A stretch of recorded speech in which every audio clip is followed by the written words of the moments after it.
All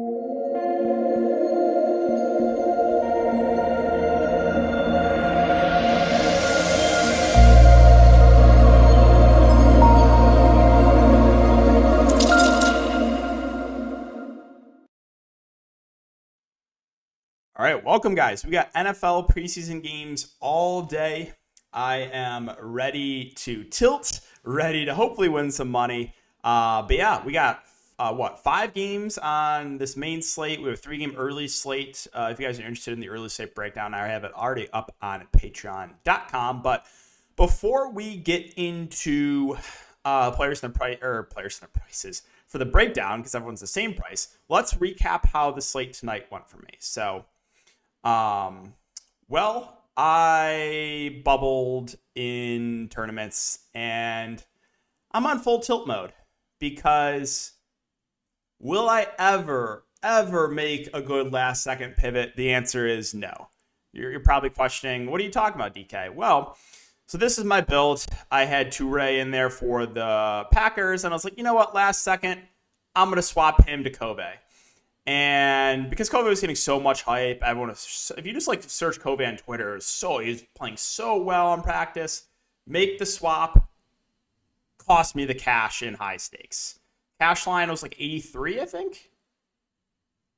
Yeah, 83.62. I was 81.32 with a donut from Kobe.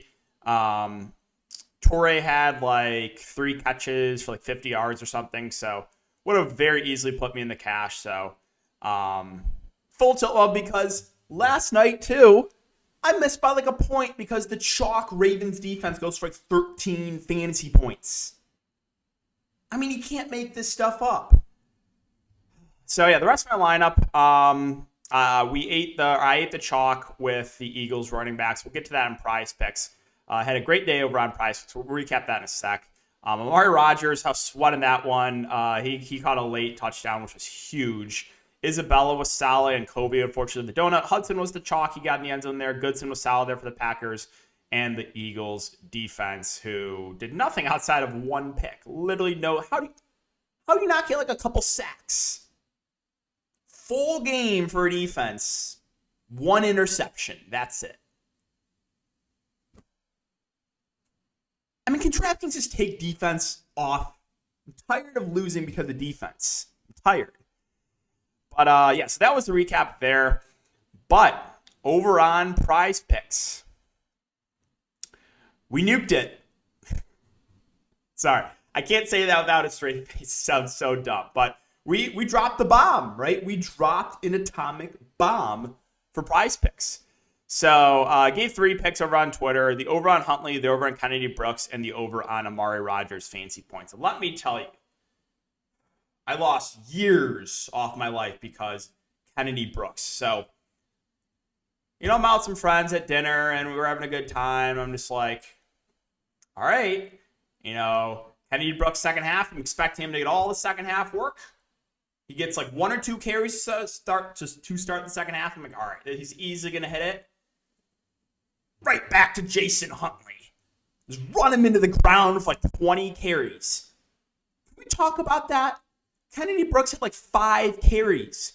Your rookie on the end of the depth chart. Run Jason Huntley into the ground, give him like 20 carries. Sweating that out. Luckily, Brooks gets in the end zone, but that should not have been a sweat.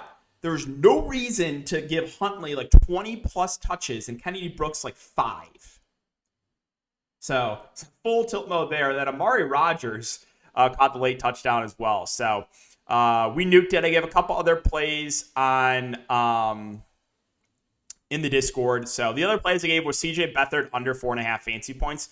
And that was because the Jags had 4 quarterbacks. So I saw that number and I was like, this doesn't make a whole lot of sense. So we hit the under on that. Very easily hit, right? He finished with 0.3 fantasy points. And the other one was Andy Isabella just because they were another team, the Cardinals, that were thin at wide receiver. So went 5 for 5. Again, we dropped the bomb. This is $100 into $1,000, but mix and match as well. Did a 3-pick with Huntley, Brooks, and Rodgers. The 3 picks I gave on Twitter. $100 into $500.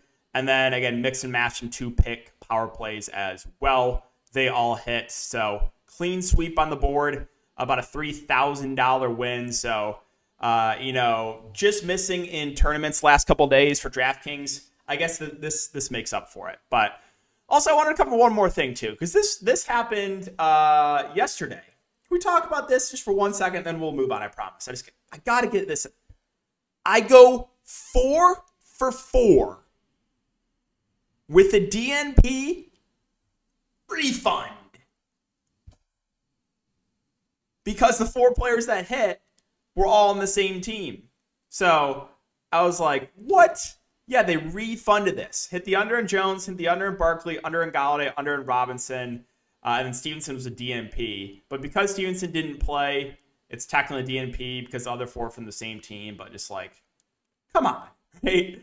Come on. So, man, if it wasn't for Prize Picks, the big day today, I would actually be losing my mind with this, with, bubbling last couple days in tournaments. But, so that's it for the look back end. Had to get that tilting out of the way, guys. But let's talk about this 5-game slate. So let's quickly go and kind of go over some news that we have so far for these teams. So Trubisky is expected to start here for the Steelers. Sorry, I was like, it's late, guys. It's almost 1 o'clock. So Trubisky expected to start. Here's playing time expectation here for the Steelers. Trubisky the first quarter, then Rudolph for about 2 quarters, Pickett in the fourth quarter. So that is definitely something to note there. Dolphins, Tua Tagovailoa is may not play, so that's definitely something to keep an eye on. For the Bucs, we know Brady's out. Kyle Trask will play a lot in the preseason. Let's see. Ian Book's another guy that I expect to play a good chunk here for the Saints. Let's see. Davis Mills will play a couple series. We'll talk about this. I'll just mention it quickly because everyone who makes preseason content will just be talking about this for hours on end. But basically, we have a quarterback that is listed as a tight end. He's going to play a majority of the game. So he's a free square. Let's see. Cowboys, I couldn't find a ton. We do know that the starters aren't expected to play much, if at all. Let's see. What do we got here? Russell Wilson, they said that he doesn't have to play in the preseason, and it sounds like some of the other top guys might not play in the preseason as well for the Broncos. And then what we know for the Rams is they never play their main guys in the preseason. So it's always the end of the bench guys. And yeah, the Rams are always a team we like targeting in the preseason because of that. And then Chargers are kind of the same way. Chargers are going to sit basically all their main guys. So the late game definitely looks appealing. And yeah, so that is everything for news. So we just quickly go through the quarterbacks for Seattle. Again, not a whole lot stands out here. Geno, Locke, and Eason there for the Seahawks. On the Steelers side, kind of the same thing. I mean, if you're going to play one, it's going to be Rudolph, right, for the playing time expectation. Miami, it does look actually somewhat interesting for quarterbacks. The 2 are not expected to play. You have veteran in Bridgewater that, maybe it's a quarter to a quarter and a half. And then you got rookie Skylar Thompson, who I expect to take over for the rest of the game. So he's definitely someone that looks pretty appealing there, quarterback. For Tampa Bay, again, Tom Brady not expected to play. They do have 3 quarterbacks in the roster. Trask is the guy I would look to. Expect him to play the most there. For New Orleans, again, Winston's been banged up, so it's Dalton and Book. Ian Book, definitely a guy that looks pretty appealing. Does have some rushing upside as well. For Houston, so yeah, Kyle Allen is going to be out. You have Davis Mills who's going to play a couple series. And then it's Driscoll they have him listed as a tight end. Again, he is a quarterback. He's the third string quarterback. He's going to be playing a majority of the game. So basically just a free square there unless he gets injured. For Dallas at quarterback, again, starters not expected to play much. You have Rush, DiNucci, guys that should see some run. For Denver, I don't know if we see Russell Wilson in this game. So you have Josh Johnson, career backup, and then Brett Ripon as well. And for the Rams, still 3 quarterbacks there with Wolford, Perkins, and Luis Perez, the USFL guy. For the Chargers, again, we're not going to see Herbert. We still have Daniel, Stick, and Peters. At the running back position, again, we'll just go team by team. For Seattle, I think Kenny Walker is definitely viable. He's expected to start in the preseason, rookie from MSU. I think he is a guy that looks pretty decent there. Probably the guy you'd look to first for Seattle. On the Pittsburgh side, Benny Snell's a little bit banged up. McNichols is out. I do think a guy like Jalen Warren is rookie, undrafted free agent, is probably a guy you can expect a decent chunk of work from as well. Najee Harris, again, I don't see him playing a whole lot in the first preseason game. For the Dolphins, there's not a ton here. There's three guys kind of fighting for the number one spot with Edmonds, Mostert, and Sony Michel. And you have Myles Gaskins kind of behind them right now on the he's on the roster bubble, I would say. And then Dokes and Gaskin will probably be the running backs that look to there for Miami. For Tampa Bay, they're a team that could be pretty thin here. Fournette, not expected to play much. I do think that Rachaad White is probably the guy I look to first. Good receiving running back, young guy that should get a good chunk of run here. You also have Keyshawn Vaughn. I think those two probably get the good chunk of the work there. Again, Giovanni Bernard, career backup receiving back. That probably doesn't play a ton. So for New Orleans, again, Kamara, Ingram, don't expect a ton from them. Tony Jones, Washington, probably the guys that get a good chunk of the carries here for New Orleans. On the Houston side, again, Mack and Burkhead are going to be the guys that fighting for the top spot, but don't expect them to see a ton of work.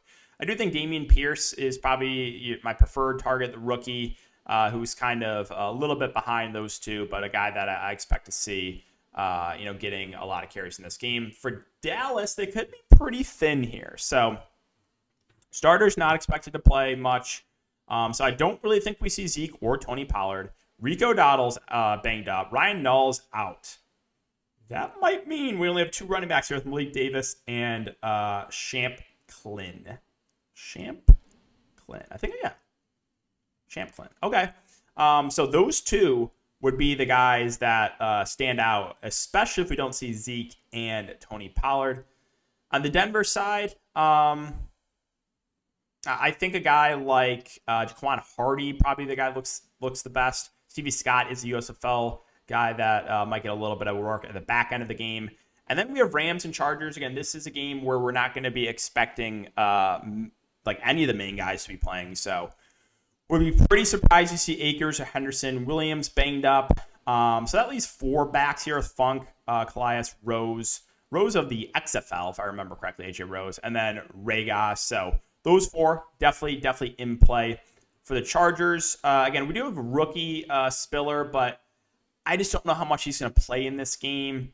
I would expect more of the back-end guys to get run. Don't play Gabe Neighbors, he's the fullback, but they still have a good chunk of depth behind Spiller as well. So I don't know if there's any standouts here. And then at the wide receiver position, so for Seattle, not a whole ton. You do have a couple guys banged up, but I don't know if there's any standout plays there. On the Pittsburgh side, George Pickens is a guy that I was just reading what it said. He downplayed where he's been initially listed on the depth chart, but he's been making a whole ton of plays. Rookie pick there. So George Pickens is a guy that definitely I think is viable for Miami.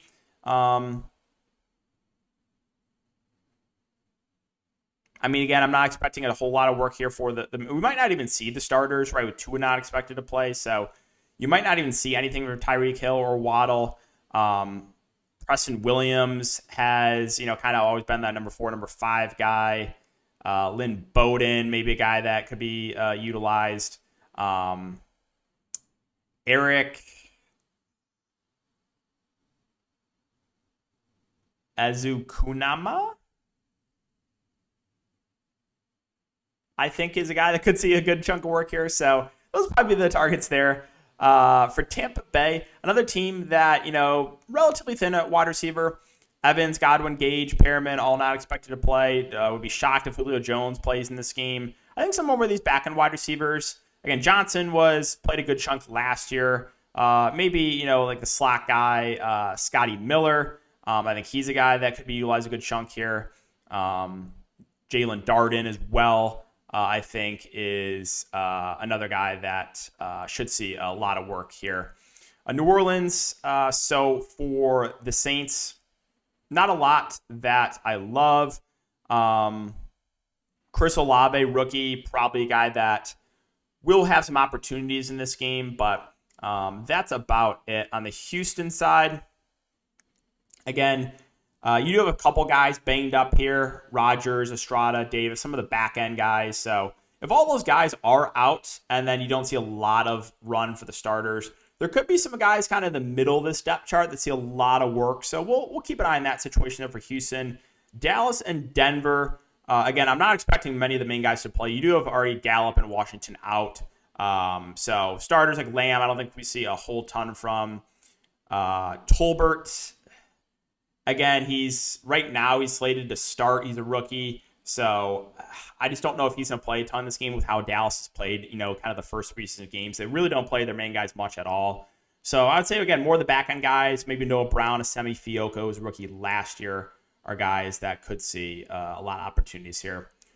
For Denver, kind of the same thing. Don't think we're going to see a lot of the main guys. So more of the back-end guys would be where I would look to. And then finally, Rams and Chargers, two teams that we know historically do not play their main guys at all. So I don't think we see Kupp at all. I don't think we see Robinson at all. We're not going to see Van Jefferson. We may not even see Ben Skoranek.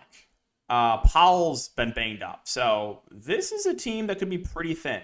Tutu Atwell was rookie last year. He got injured last year, but he's a guy that I could see getting a lot of work here. J.J. Koski was another preseason GOAT that I played a lot last year as well. But yeah, Trammell, Akers, like basically all these guys on the back end here for the Rams, I think look pretty appealing. And then for the Chargers, it's kind of the same thing, right? They're a team that they won't play the main guys. Keenan Allen, Mike Williams, I would say definitely don't play. I don't know about Palmer and Guyton. They're, number 3, number 4. And maybe they see a series or two, but I think you could see a lot from like Carter, Reed, French, Bandy, and Bradford with more banged up too. So this is a game where the wide receivers I do think look pretty appealing because I think both teams are going to be pretty thin. And then at tight end, like I said, everyone's going to play Joel Driscoll just because he's a quarterback that's simply playing a majority of the game and he's listed as a tight end in DraftKings. I will say, just because everyone's going to play him, the game theory of if you feel really good about another tight end, you could just go, you could play 2 tight ends, right? You can just play Driscoll and then play like another tight end in the flex because literally every other tight end on the slate is going to be unowned because everyone's just going to play Driscoll. So obviously Driscoll's like a very clear play, but that's going to leave all these tight ends with no ownership. So what happens if, maybe like a rookie tight end falls in the end zone a couple times, right? That could win you a tournament, right? I'm just saying, every other tight end in this slate are going to be unowned. And then defense, I don't have any strong leans here. My take for tournaments at least is I always look to the lower round defense. So I will rarely play the chalk defense. That's why I was just so much pain about the Ravens' massive chalk last night, going for 13 fantasy points to make me not cash like 1 point. Just so much pain because there's so much variance in the preseason, especially with defense. I won't play the chalk defense. So just had to say that. But yeah, guys, that's going to wrap it up for the video. So again, if you have been enjoying the preseason content, just make sure to like, subscribe, hit the notification bell. Again, if you guys are looking for that more in-depth content, I have a lot more breakdowns, player pools, live streams. You get access to the Discord. I'll be posting prize pick plays. That's all listed in the Patreon link down below. But yeah, good luck on the slate, guys, who are playing it, and I'll see you all in the next video.